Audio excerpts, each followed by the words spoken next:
Chapter 48, The White Plain of Camellan. The air at Camellan did not smell of the spring months as it ought to. No Easter flowers braved it through the surface of the soil. A damp smell of wet iron churned earth, and the static charge of 1,000 spells waiting to break. The White Plain lived up to its name, a desolate expanse that felt like the very edge of the world. Arthur's army stood in a thin, red line, a wall of shields against the tide of Morgana's darkness. Overhead, the sky ignited. A mass of spitting, hissing flame roiled through the clouds, coalescing into the massive, leathery head of Kilgore. Arthur did not look upon just his own namesake now, he looked upon a living god of the old religion. Beside Elund, Lancelot paused in his self-defense, pushed back toward the frozen hedgerows. Below them, the river Hayfron snaked like a silver vein through the valley where the Say fought for dominance and the Britons fought for their very existence. "Watch! Keep watching!" Lancelot roared at his sister, parrying a desperate blow from a Saxon earl. "Take your eyes away from the king, look to your own salvation, not his." Elune swung her broadsword in a brutal arc, perspiration coating her forehead as she ducked a lethal strike meant for her throat. "Heed your own words," she yelled back. In her heart, the words remained unsaid, unsayable. "I love him, Lancelot." But Lancelot didn't need the confession he had known since she was a foundling, dragging his practice swords in the dirt of their farm, that she wanted more than anything to be beside him. Now, beside Arthur. As the dragon dived, sweeping a corridor of fear through Morgana's front lines, Elune felt a strange, vibrating hum in her marrow. When she had freed Kilgore from the dark caverns beneath Camelot, a chord had been struck between the Saxon girl and the great beast. The shadow must hold, little Say, the dragon's voice echoed in her mind, a tectonic rumble. "I'm holding," she hissed, wheeling to her left to catch her brother's shield with her own shoulder, shocking him into a reposition. Had she not moved, Lancelot would have lost his right arm to a claymore. He gave her a brief, grim nod of thanks. She shouldn't have been here. She was Say,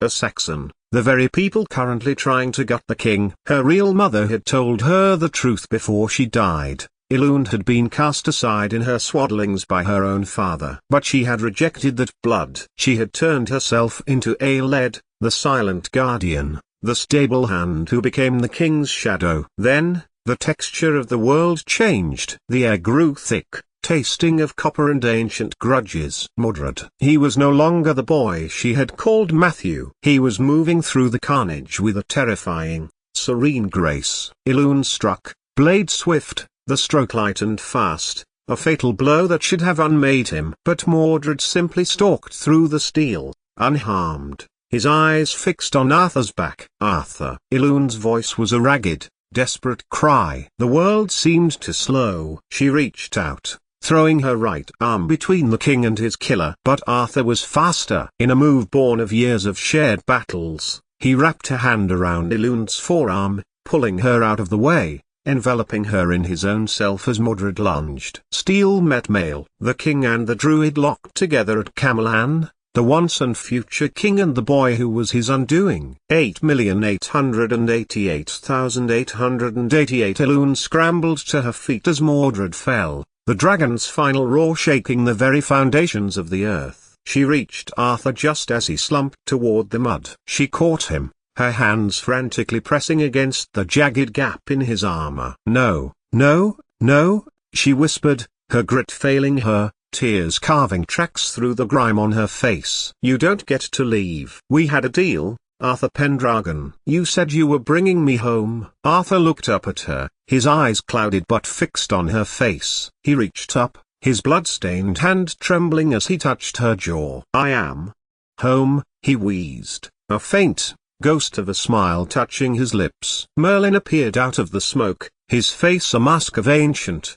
golden-eyed grief. He looked at the wound and then at Elune. There was no magic left for this. Kilgore circled above, a mournful shadow against the bruised purple sky. "Help him, Merlin," Elune roared, grabbing the sorcerer by his tunic. "Use the gold. Save him." "I can't," Merlin whispered, his voice broken. The blade was forged in a dragon's breath. It's over. Elund. 88,888,888. They carried him toward the shores of Avalon as the fires of the battle died into embers. The Saxon girl, the outlaw, the prince's never-wavering shadow walked beside the makeshift stretcher made of his cloak and hers. Elund leaned forward, her hand never leaving Arthur's, until Merlin and Leon placed him beside the water's edge. As Merlin prepared the boat to go out into the lake, Dosmery, whence had gone Freya, and came Excalibur, Arthur looked at Elund one last time. "Tell them,"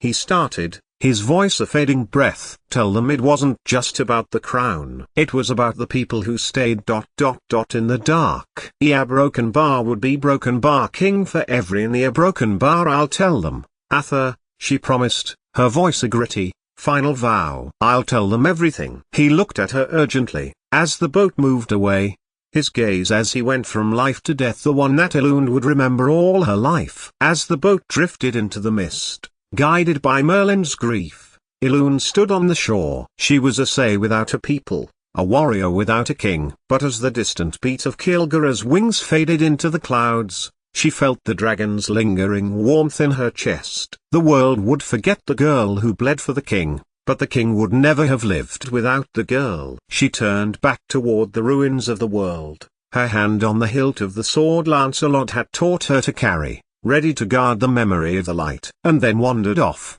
into the west.